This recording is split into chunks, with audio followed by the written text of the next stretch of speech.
Thank you, everyone. We're here on January 28th to have a meeting of the Board of Directors of the Maryland Environmental Service. Mrs. Fuller, would you mind calling roll for the board members? For the board members, Dr. Glass. Here. Judge Smolkin. Here. Mr. Snee. Here. Mr. Smith. I'm here. Finally. Mr. Hall. Here. And Ms. Heller. Here. Okay, that is all the board members. Excellent. So at 9:40, we are called to order. Thank you, everyone, for being here today. Can I get an approval of the minutes from December 17th? Did I get that date right? It was so long ago. December 17th, 2020. This is Morgan Hall. Hey, I make a motion that we approve the minutes. This is JP. I'll second it. All in favor? Aye. Aye. And approved. Thank you so much. Well, Happy New Year. We've seen each other before, but Happy New Year. And I'll start with my director's report. As always, I'll start with the fact that with some time off around the holiday with personal leave that had to be used up, I incurred no expenses in the last month, and I've given no direction for expenses to any executive staff members. Of course, this doesn't mean that lots of procurements haven't taken place over the course of the last month, but those were all from operational and administrative things that came up through the ranks.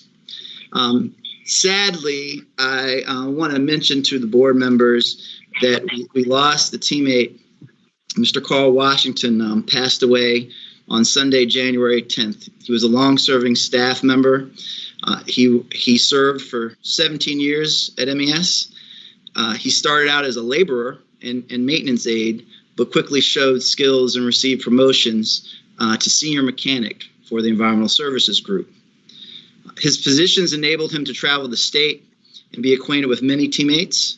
He also met his wife, Mrs. Samantha Washington, at MES over 13 years ago. Beloved by many, he will be remembered for his infectious smile and hearty laugh. He was known for his caring nature. When work led him to the headquarters office, he spent many hours walking around and meeting all the colleagues that he hadn't seen and their family members. He took his work seriously and was recognized by clients and supervisors alike. Please join me in sending condolences and prayers to his family and friends, and hope that they find peace quickly, and always remember all the great things that he did. On a lighter note, Mr. Don Nichols retired from MES yesterday on January 26th after 29 years of service. He worked as a lead equipment operator at Harford County Solid Waste. Previously, he worked for many years for MES at the Central Acceptance Facility in Baltimore County. We all wish him the best in his retirement. Also, on January 31st, Mr. Ron Caldwell will be retiring from MES after over 14 years of service, 14 years and 7 months. He works as a statewide senior electrical and electronic control technician in the maintenance department and environmental monitoring. Please join me in wishing Mr. Caldwell a long and relaxing retirement. And cheers to both of them. Great to make it all the way to retirement. Everything's been really busy the last couple of weeks with session and things getting geared up. So last night when I sat down to write the director's report, instead of going over what has become a tradition of reciting a lot of the projects and meetings I've had, I went through and I found several stories of great things that MES employees have been performing, and even though I'm going to limit this to a few of those stories, I don't want this to, if I miss a unit or a division, it's just because your management chain didn't send it up to me. No, I'm just playing. But I just wanted to read some of the stories that I've gotten over the last month.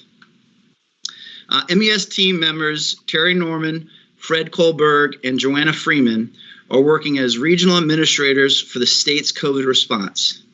They report to Captain Lance Burgess, who is leading the Congregate Care Facility Response Team. So that's nursing homes in general terms. Captain Burgess was thanked by Governor Hogan for the data compilation that he and the MES team have been able to provide. And then Captain Burgess conveyed to them their thanks for all of their hard work and meeting the goals that he's established. I'm sure that all the board members will join me in thanking them for volunteering for the detail in the first place and then representing MES so well. Another very it was shocking but interesting, but I received this email at 8:46 a.m. from Water and Wastewater. Good morning. For your information, there's a major water main break in the town of Crellin, located in extreme western Garrett County. The break was found and temporarily stopped, but the water plant is down until permanent repairs can be made. MES crew is on site. The county DPW, Department of Public Works, has been notified and is assembling a crew to complete repairs. MDE has been notified by MES. We hope the repairs can be completed this morning, and our guys will remain at the plant to recharge the system once that happens. I have Randy, sorry I don't have his last name, MES Garrett County Plants Manager, to let me know what the alternate plans are if the repairs take longer than anticipated. He is looking into that. There are approximately 300 residents in Crellin, I believe.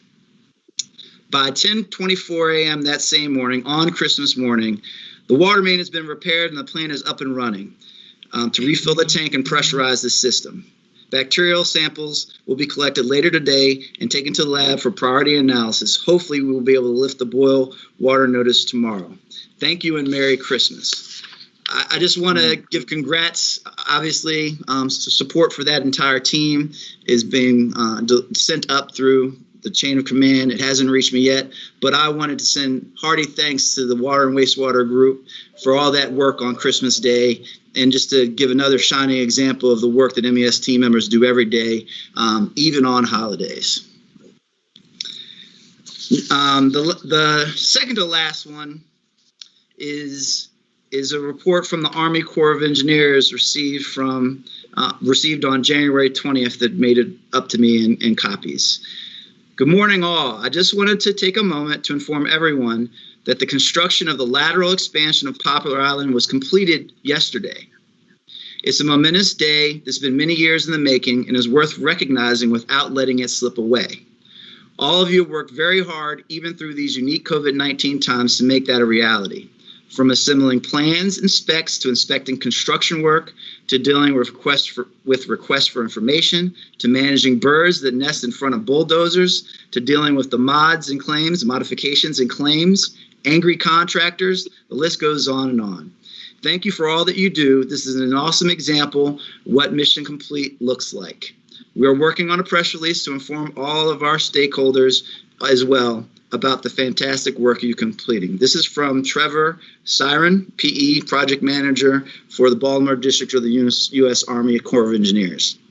I really want to thank all of EDR, all of Environmental Dredging and Restoration for all the hard work that often, there was a major press release yesterday about the good work that's being done in the dredge community with innovative reuse and dredge. And, you know, MES doesn't get mentioned, but we get compensated by the Maryland Port Administration to do all this work. And I just want to give a hearty thanks and congratulations for such a long working project for a major milestone to be achieved. And the last one, it's more down to earth. This is from Mr. William Schumann IV, goes by Bill, and is sent to Mr. Joseph Wright, a regional manager for Water Wastewater. Hello, General Manager Joe. I would like to give word to you and your top folks, a word of praise for the young man who was our operator yesterday. I wish I had his name, but I didn't catch it. May have been Brooke or Brooks. He is one of the most polite and respectful young men I've met in my daily walk these days. Called me sir, was considerate and respectful. This is almost unheard of from a young man anymore. I do know he served in the military. Can you please find out who he is and pass this word on to your superiors? I know you are one of those, so I figured I would start with you. Don't let this guy get away from your organization. We are very pleased to have this fella on our campus any day of the week. This is Mr. Schumann is the Director of Facilities for the Annapolis Area Christian School, and the MES employee that he was referring to is Mr. Jarvis Brooks, an operator in training working in our northern region. So, Mr. Brooks, thank you for representing MES so well. I believe the board supports that type of customer service and respectful behavior. So I just really wanted to, that's a shout out to all of those teams, all of those individual members, and a shining representation of what I think we're all about in the Maryland Environmental Service. Here, here. So yesterday was a long day. We had 5 items of the Board of Public Works, 2 of which you all approved on Tuesday, and they all passed with no comment. A 6th item, the tidal wetlands permit for the Chesapeake Utilities pipeline, was also passed unanimously after a couple of hours of discussion, or an hour or so of discussion, but not as long as the December 2nd meeting. And other than that, I also participated in the first reading, the first hearing on Senate Bill 2, the Maryland Environmental Service Reform Act, sponsored by Senator Corey McCray. It occurred yesterday. We supported the bill. We support the reform bill with a couple of suggestions of friendly amendments, and they mainly revolve around the pre-approval of expenditures, the items that you receive on your monthly report of $25,000 to $250,000 that are executed and you receive notification of. The bill states that those expenditures, all expenditures over $25,000, will be required before action. Some of that price range, that cost is below even basic chemical reordering for plants all over the state on the water wastewater treatment side, and environmental operations, in the material recovery facilities. There are often purchases that are in that window that we don't either. Senator McCray's statement is that he's been on boards where the phone call is made. And I presented to him on Monday that we can't really conduct business with phone calls like other private boards can. We would have to have a meeting, and like we did on Tuesday, to go over every item over $25,000, especially if we have to expressly have the board's vote. He subsequently said that he'd be amending that figure to $125,000, so we'll be following that in preparation for comments on the second reader.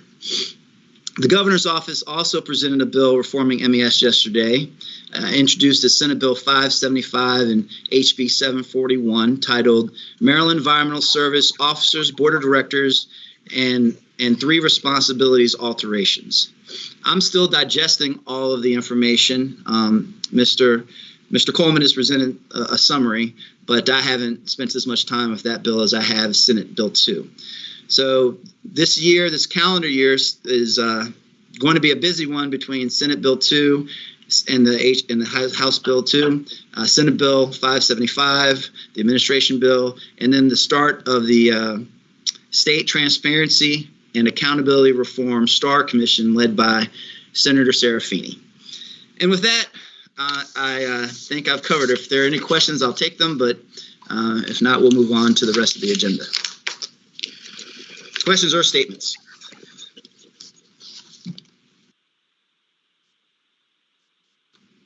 Okay. Hearing none, let's look at the agency activity report. Are there any questions for the managing directors on the agency activity report for the past month? Dr. Glasses, is there any update on Brown Station Landfill? Mr. Tomczewski. I assume you're talking about the 5-year item, Joe. The county is still considering, we're still working with the county to try and get that to an endpoint. They've had a change in in their leadership in the group, with Joe Gill retiring at the end of December. We are still in a very strong position. I have close to 100% confidence that we will continue with all the work that's outlined in that. But we have to work through the process within the county to get the multi-year deal in place. Mr. Tomczewski, do you think the county might be waiting to fill that position before they make that decision, or do you think they'll allow the acting director to? I think the issue is with their procurement office. So, okay, to be honest, I'm not sure, but I'm sure that would make a difference. But I think it's mostly a procurement issue. They have a concern about multi-year contracts. So we've been through that before with them, but they're still pressing for this. So. My second inquiry was page 1 of 3. 1, 2, 3. Fifth one from the bottom, TSA 2, Task 1. Looks like a budget increase, about $2.1 million. Hi, Mr. Snee. This is Tammy. That is actually incorrect. That amount should only be $25,000. And I believe that was corrected on the paperwork that Pam sent out a day or so ago. The manager accidentally put the full budget amount in there instead of capturing this small increase, which will carry the project till May. Okay, I do see that now. Thank you.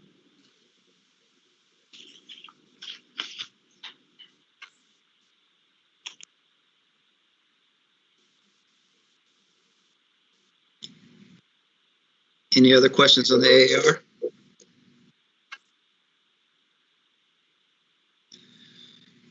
Thank you. Moving on to the financial report, Mr. Patel. Good morning. So the labor sales as well as the financial position of the agency is following the same trend that we have seen for the last 6 months. Only the amounts in each category are increasing as the months go by. So the labor sales will be always lower than the last year because of one less pay period. It is even lower than the budgeted amounts, but the trend is very well, and we will meet or exceed the net financial position, even though the labor sales are less than projected. And I do know that almost all MES employees, project managers, are very diligent in following up the new opportunities, because I see the contracts, as small as 1,500 with so much work behind it for the scope of work and all. So I'm feeling pretty confident that we will end up with a good year, by June 30. Next slide, please. So the change in net assets, as I mentioned before, that is the bottom line result of our financial position. And we are doing much better in the net results. We're gonna meet the budgeted amount of $3 million and maybe a little more, but the first few months up to December, especially up to November, there were a lot of vacant overhead positions. Those are being filled now. So the increase will keep on decreasing. So the net results as of December is not the indication that the same trend will keep going up to June 30, 2021. But it will be still better than the budget. Next slide, please. So the total net asset components will keep on increasing as our operation will result into increase of total net assets. But the breakdown is pretty consistent. It is we are not investing in any major capital assets. So the breakdown will be almost similar to this. For a very rough estimate, it will be like 50-50. We are looking into, I have started looking into the fleet and, to either purchase, but we're going to do the study of the utilization of all company vehicles. And probably from there, we will go and we may invest a little more in fleet vehicles. Next slide, please. So as you can see here on the budget versus actual, the full year budgeted labor sales is 37 million. The good part about this 6-month financial statements, we are right at the midpoint. So it is very easy to see where we are going.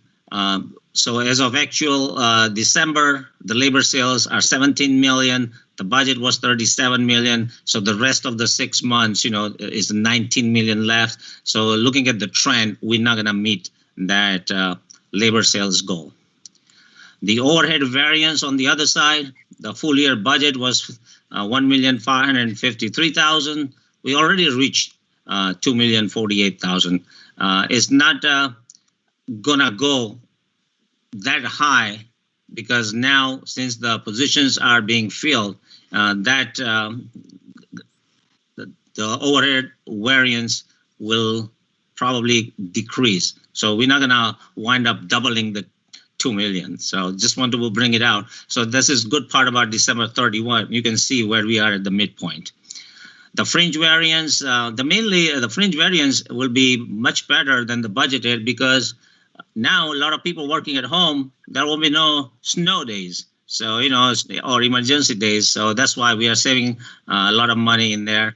And of course, vacant positions will help in the fringe variance also. The working capital recovery is going as planned.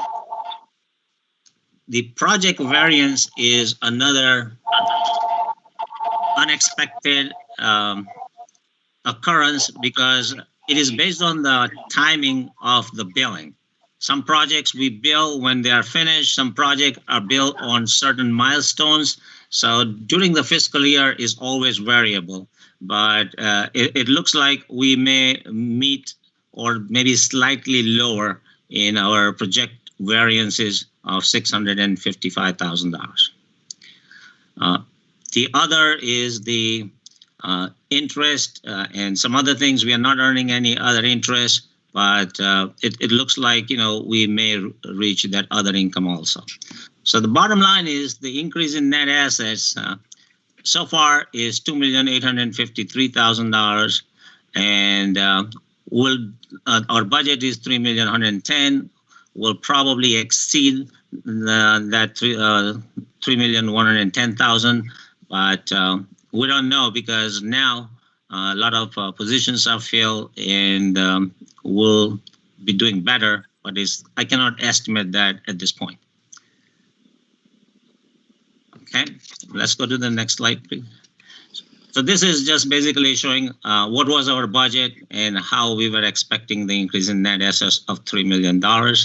And the same labor sales will be lower than projected, but everything else will work out and we will meet or exceed that target of increasing net assets.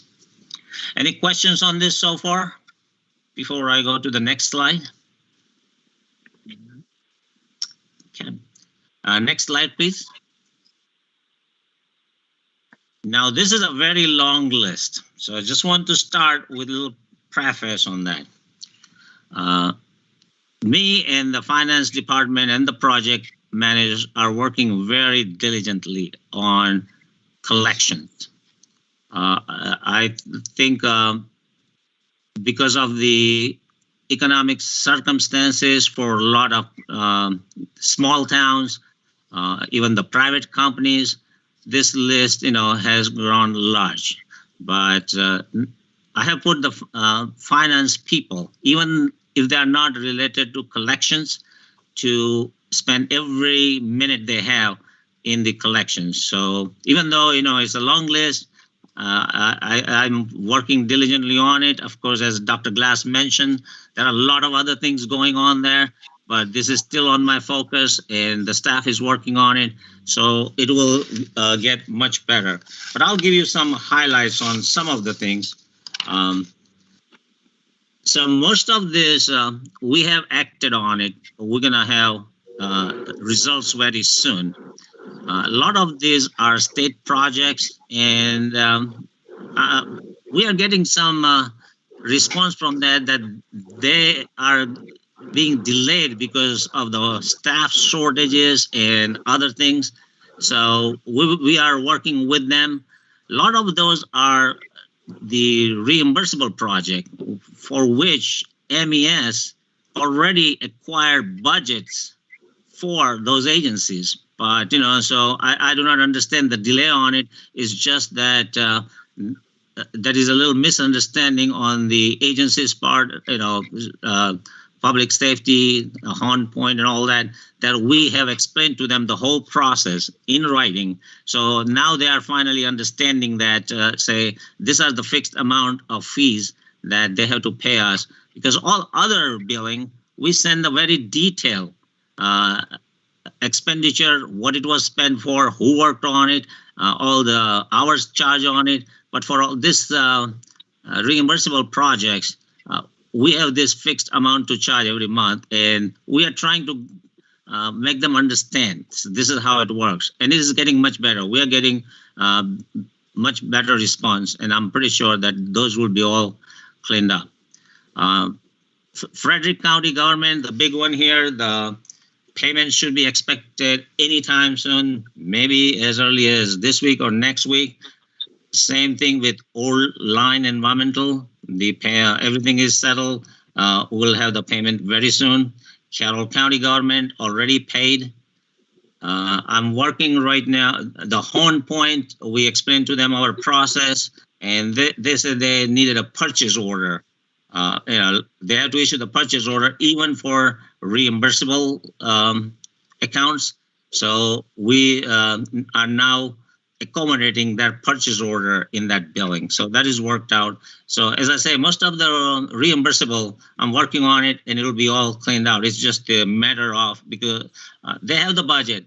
We got their budget approved. It's just a matter of expending them and get the backlog cleaned up. Harvester resources, I'm working, I think me and some of the members of my staff working. There is a lot of rejection and moisture and all that. And so the accounting is always, we give it to them, the merchandise, the rejection and all that come months later. So we are working with Harvester on cleaning that account. Same thing with Ritchie Land Reclamation. There is some price discrepancies and all that. So we are, I'm concentrating with the project manager. And of course, we're going to settle for a little less than that, but I expect the full payment once the account is reconciled and we give them the final figure. And the town of Sudlersville, we did get the $40,000 payment from them. So, and that's all I have on this, unless somebody has any other question. I do have two questions. It appears that roughly 14 out of the 26 accounts receivable are governmental entities. Is there any rational explanation why they're habitually late in paying MES? So even out of that, many of them are state reimbursable, and as I explained, they have kind of we have to explain them the process and say, because sometimes they say, they need the detail of services and all that. And we say, this is how it is. We even give them the reference of the budget books. Here, this is what was allocated to you. You have to pay 1/12 of it to MES every month. And so they are understanding it. And a lot of this thing, a couple of government agencies said they process invoices only twice a month. So if they miss that particular cycle, and they have a lot of approval, a longer approval process also. When we start with the first contact, they can do only limited things. Then we have to go to the next contact, and they can do only limited things. So I'm working through that. You know, all these governments, sometimes it takes a long time for them to acquire the PO. Okay, and we have even heard from some of the agencies that they're short of staff. So all this combined, that's why is the government. The good part about the government is once we get all the documents in order, once we provide them everything they need, the payments are like kind of guaranteed, even though, you know, it may take time. So, but I'm pursuing on all those government accounts too. And I'm pretty more confident on all those government accounts because they should have budgeted for this from the beginning. And then secondly, what is the payment schedule for Wise Recycling? I don't think we have a payment schedule for Wise Recycling. Aren't we pursuing the legal? Sean, I forgot from the last time you mentioned something. We did try to negotiate a payment schedule with Wise Recycling. They weren't able to meet it. We have filed suit. We have a motion for summary judgment pending. I believe that's in Anne Arundel County. It's scheduled for February. Once we get that, we don't think that they'll respond to it. We can move forward with trying to enforce that judgment. All right. Well, the materials indicate, quote, client agreed to monthly payment schedule, end quote. That's why I brought it up. Right. And then they still stiffed us. Okay. I'm sort of new to this, but I know many of you have been around for a while.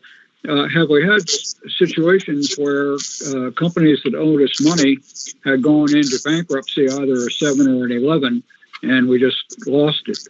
Has that happened, or? Yes, that has happened occasionally, and we work with finance to submit the appropriate proof of claim to try to get something back. Very rarely we will actually participate in a creditor's meeting, but typically we're not. We're an unsecured creditor for most of these accounts, so we're hoping just to recover pennies on the dollar for the cases that go into bankruptcy. Okay, I just wondered how frequent it was, and basically, Sean, you said it's not a frequent situation, and as we all know, if it's not secured transaction, it's worthless, basically, especially in a 7. In 11, they might be able to get through, and we get something back, but okay, that's all I wanted to know, and thank you. Okay, if there are no other questions, this will conclude my presentation. Thank you. Thank you, Mr. Patel. Ms. White. Good morning. Currently, we have 851 positions, and our vacancy rate will be 4.51% once our vacancies are filled. We did get an uptick from last month. I think Hammond also mentioned we've had an increase in our separations, and additional positions went up. So that's why our vacancy rate is a little higher than before. Any questions?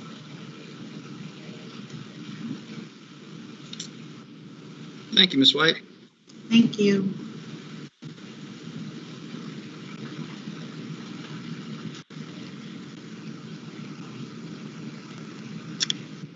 Good morning, this is Tammy.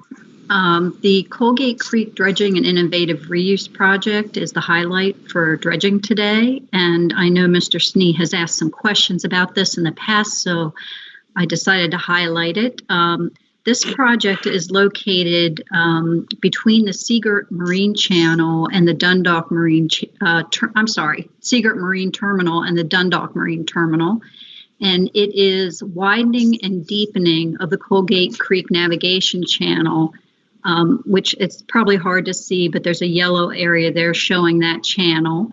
and then also creation of a tug shelf beside that in blue. And this project is being done in two different phases, and largely to accommodate the Dundalk Marine Terminal Berth 3 construction activity that's happening across the channel.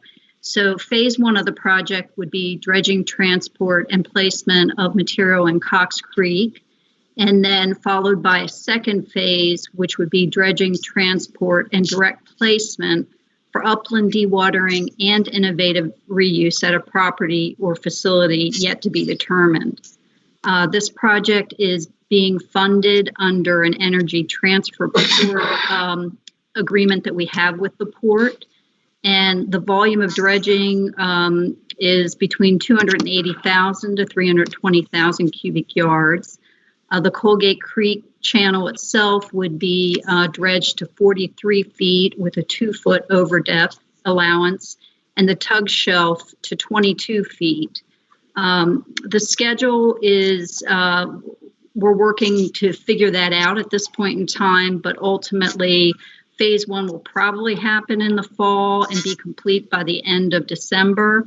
And then the second phase would be completed in late summer of 2023.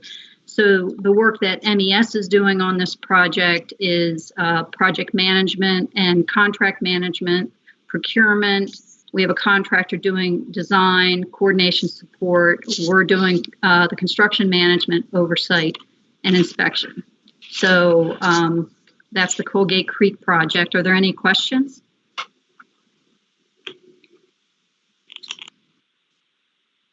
Just one. How do you identify where the dredge spoils will go and who's working on that? Well, MES coordinates with obviously it's the port's facilities that we operate on their behalf, and we do long-range planning and with the port on the capacity of those facilities. So it depends on activities that are happening. So right now, this project, the planning for this project will be for it to go to Cox Creek in the fall. And we do that, we look at the construction schedules because, as you know, this facility is being expanded. So we look at that. We look at the fact that at this point in time, the Seagirt Berth 3 project is currently being inflowed into Masonville. So we try to take into account the use of those facilities and the dewatering that occurs to accommodate them. All right, well, thank you. Maybe when we get back to normal, we can take a field trip with the board and go take a look at it. We'd love that. Ms. Banta, if I can put you on the spot, can you update the board on Seagirt Berth 3 dredging progress? Sure. That dredging project is about, I think I looked at it yesterday, and it was about 16% complete. So things are actively happening there with inflow occurring at Masonville, projected to be completed towards the end of April. Thank you. Next slide.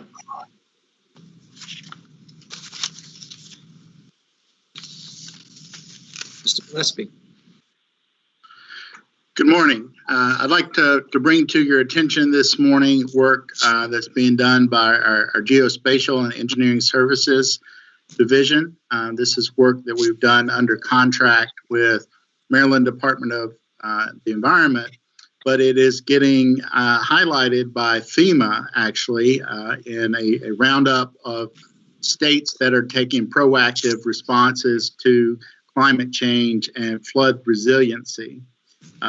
In 2014, there was regulation passed in the state of Maryland that established a Coast Smart Council, and the purpose of that council was really to define criteria for citing state facilities and state projects.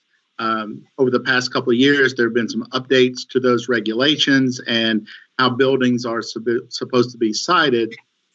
And on September 1st of 2020, the new regulations took effect, which requires state projects over $500,000 for construction. We include planning for not only the 100-year flood elevation, which in the diagram here is shown as the FEMA base flood elevation, but also to be outside of an additional 3-foot inundation area. So this is referred to as the climate ready action boundary. So it's that base flood elevation plus 3 additional feet. And the climate ready action boundary was developed by MES and our GES staff. So we worked with MDE. We looked at all the coastal communities to look at what the impacts might be if this were enacted. The work that our group did, although we're not a regulatory agency or policy agency, the work that we did helped inform the policy decisions that needed to be made in this account. So again, FEMA is really highlighting Maryland for being forward thinking and enacting over and above what the regulations require from a federal perspective. And that's really based on the work of our GES staff and the good work that they've been doing. Are there any questions on any of this? Well, I note that it says thinking beyond flood maps, but will this result in any flood map changes down the road? Yes, sir. We have been under a different contract working with MDE to do updates to the digital flood elevation models and publishing new models as well, new flood maps. As part of that process, again, under a different contract, but we do hold public meetings that used to be in person, now they're virtual, but we go out and inform the communities, and we actually have another GIS-based tool that for anyone that is interested, they can actually pull up their property and see how the difference in the flood mapping affects their property in particular. Okay, thank you. Yes, sir. Fascinating.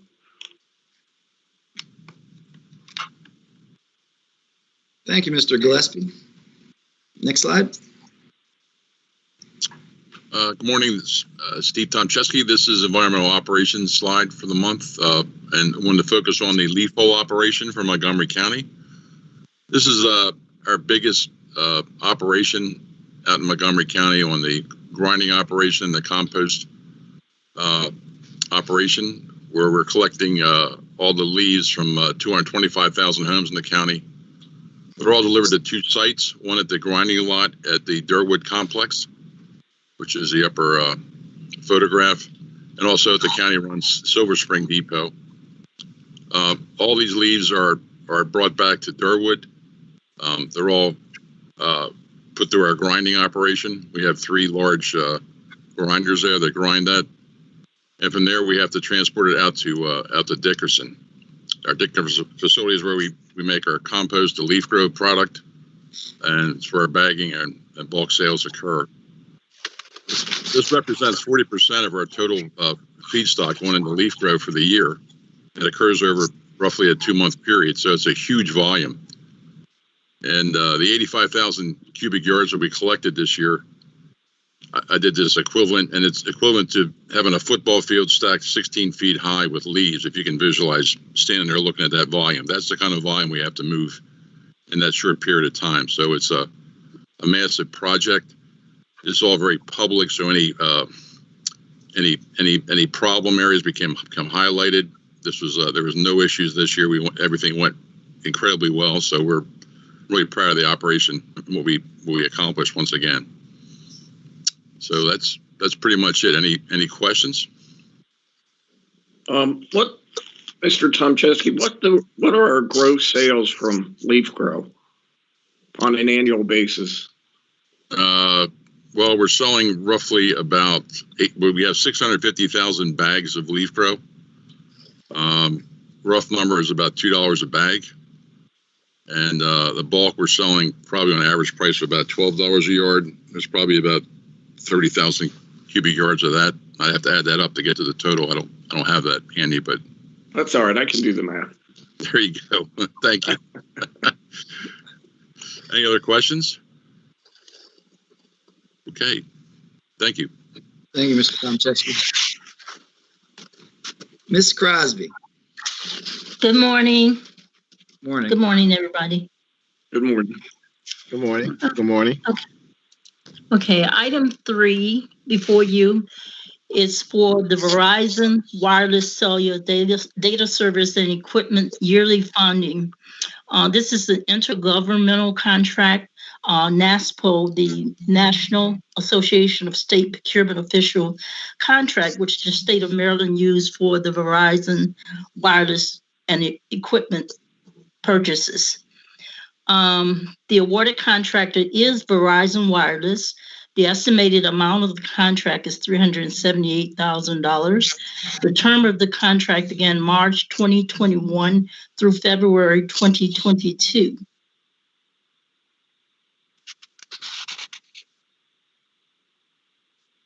And there's no MBE goal on the contract because it's Verizon.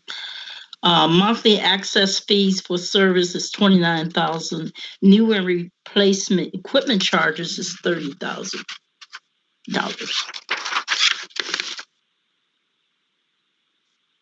I move item 3. This is JP, I'll second it. Any questions? All in favor, please indicate by saying aye. Aye. Aye. Aye. Thank you. Next item. Okay, the next item is item 4 for the Midshore 2 Regional Solid Waste Facility. This is the purchase of a new high-track landfill dozer. The machine will replace a 215 high-track dozer that has nearly 12,000 hours on it and which has exceeded the lifespan of 10,000 hours. This is through an intergovernmental cooperative purchasing through the source will. The awarded contractors Carter Machinery Company. The amount is $449,899. And the term of the agreement will allow a 3 to 4 months delivery.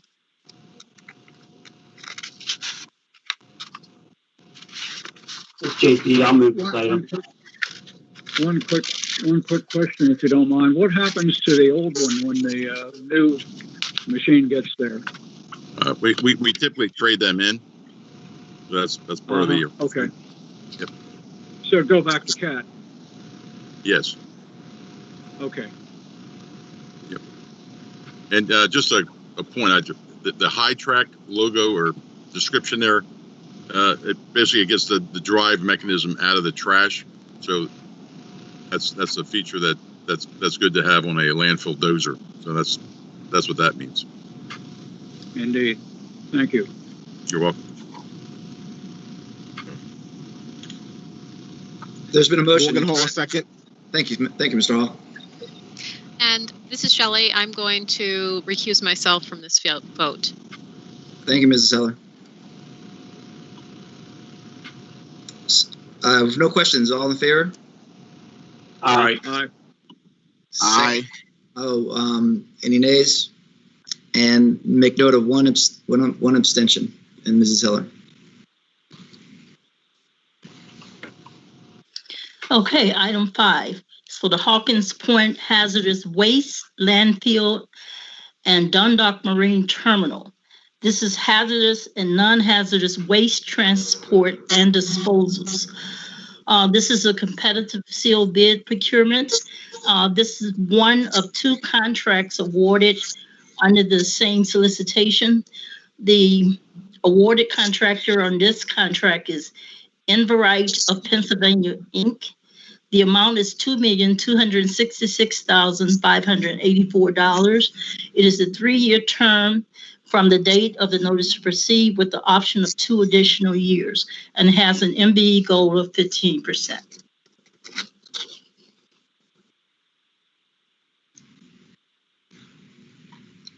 Are there any questions?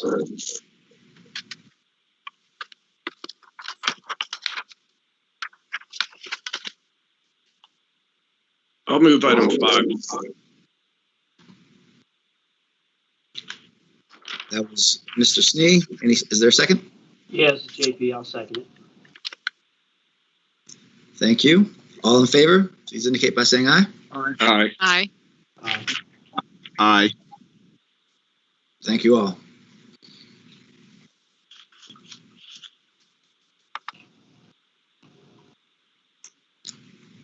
Last Item 6 is also for the Hawkins Point Hazardous Waste Landfill and Dundalk Marine Terminal. This is the second of the 2 contracts being awarded. Also by competitively sealed bid. The awarded contractors ACV Environmental Service, Inc. The amount of this contract is $3,373,599. The term is 3 years, beginning the date of the notice to proceed, with 2 renewal options. And the MBE percentage on this contract as well is 15%.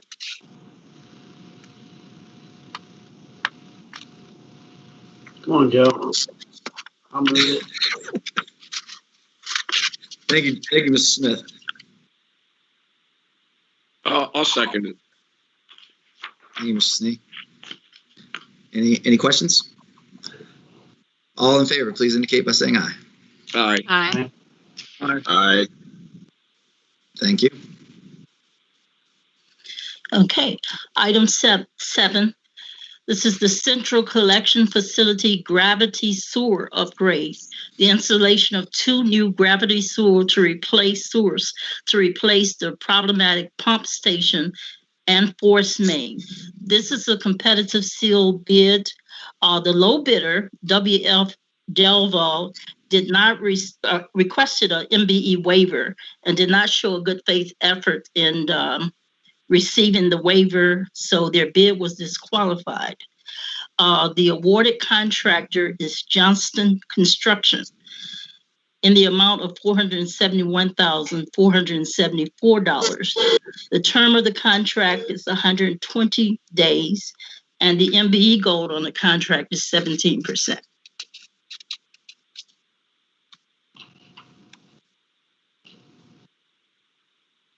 Are there any questions?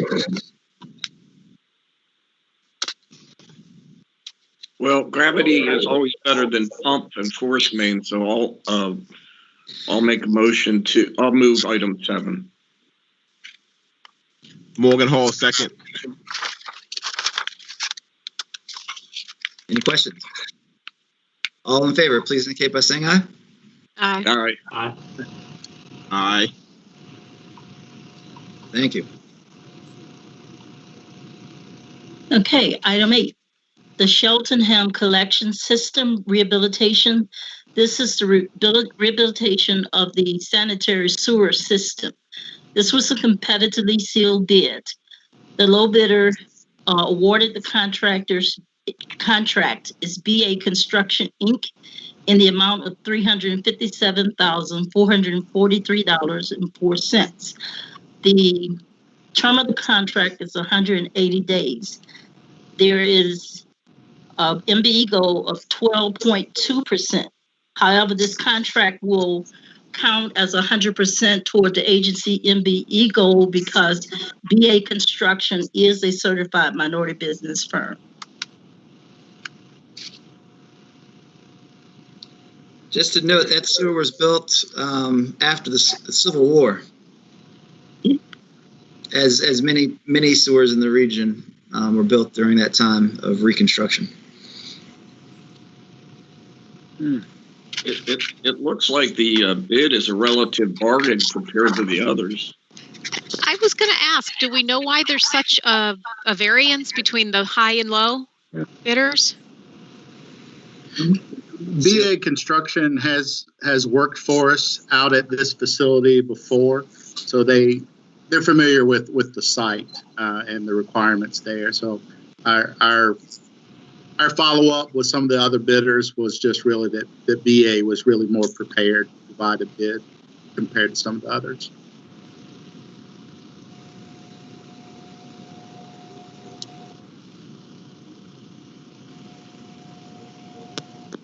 This is Shelley. I'll move the item. Thank you, Mrs. Heller. JP, I'll second it. Any other questions?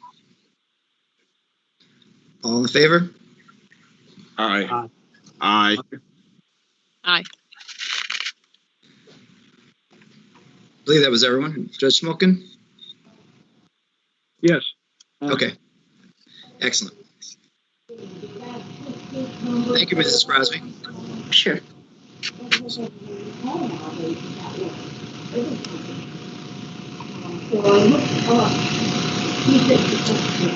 So the project procurement notifications list between 25,000 and 250,000. Are there any questions?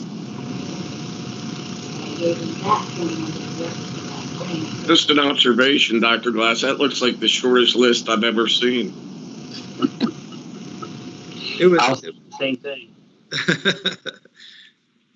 It was the holiday season. I mean, you know, get everyone getting geared back up.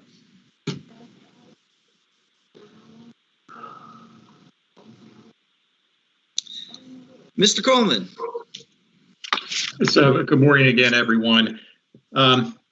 We are continuing with the various litigation matters we've been working on. There's really no change in those matters. No new cases have been filed against the agency. We're also working with the agency on several administrative matters involving procurement issues.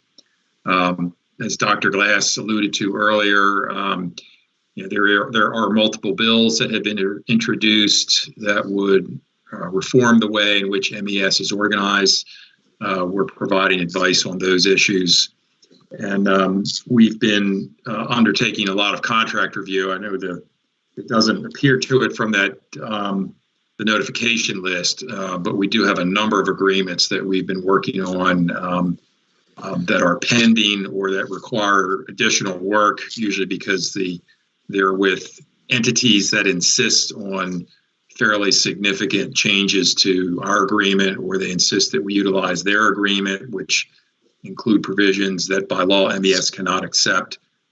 So a lot of time is spent just massaging those agreements and getting them finalized. And that's all I've got to report at this moment.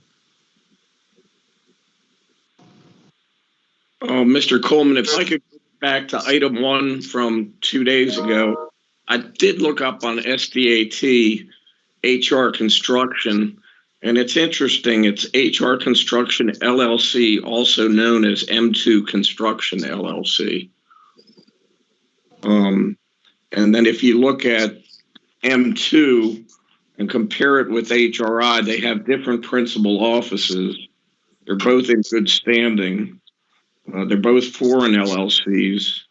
But it's interesting, HRI has a principal office that has a PO box, which I thought was rather unusual. I thought it had to be a physical address, so it might be worth something to check on. We will do that. Thank you. Thank you.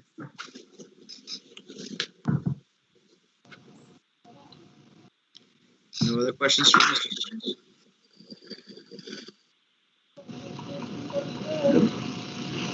I have no old or new business. Does anyone have anything else they'd like to discuss?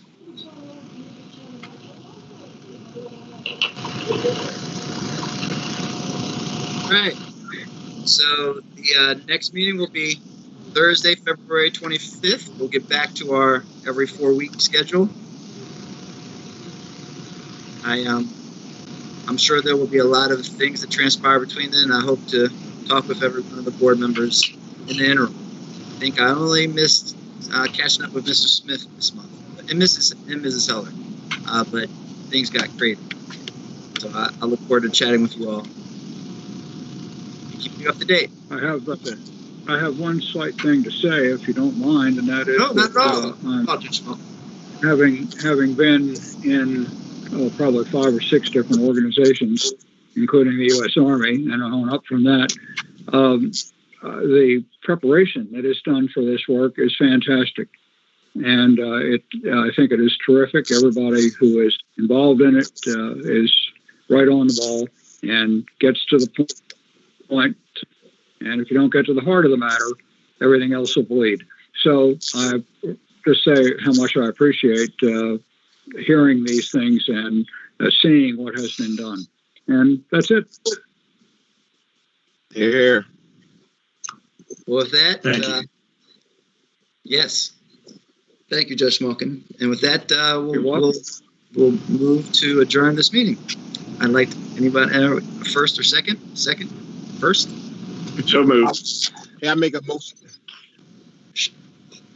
Mr. Hall. Oh, no, I make a motion that we adjourn January's meeting. Thank you. JP, I'll second.